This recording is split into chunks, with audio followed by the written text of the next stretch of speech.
We are learning this morning that the damage from Tuesday's quake is worse than originally thought. CBS News national correspondent Chip Reid is in Washington with more on that for us this morning. Chip, good morning.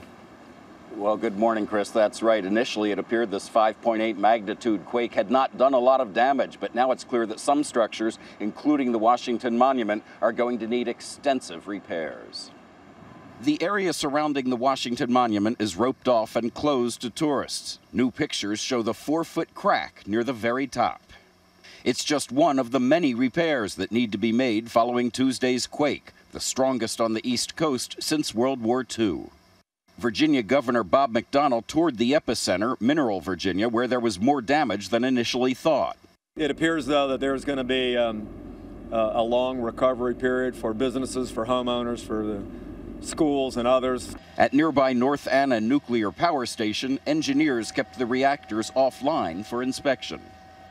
Back in Washington at the National Cathedral, the tops of 3 spires, gargoyles, and other mason work came crashing down. The 4th spire is leaning. It could cost millions to repair the damage.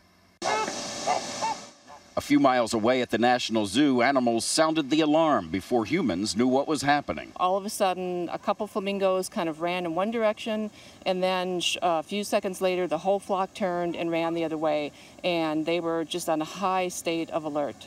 And then the earthquake hit. From the flocking flamingos to stomping elephants to a mother gorilla who grabbed her baby and scurried to the treetops for safety. Wild animals, their senses have to be so keen. They have to be ready for any threat. They have to be ready to react.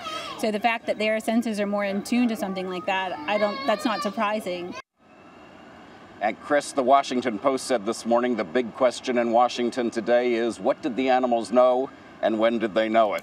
As for the Washington Monument, they found more cracks last night. It will be closed indefinitely. CBS's Chip Reid in Washington for us this morning. Chip, thanks.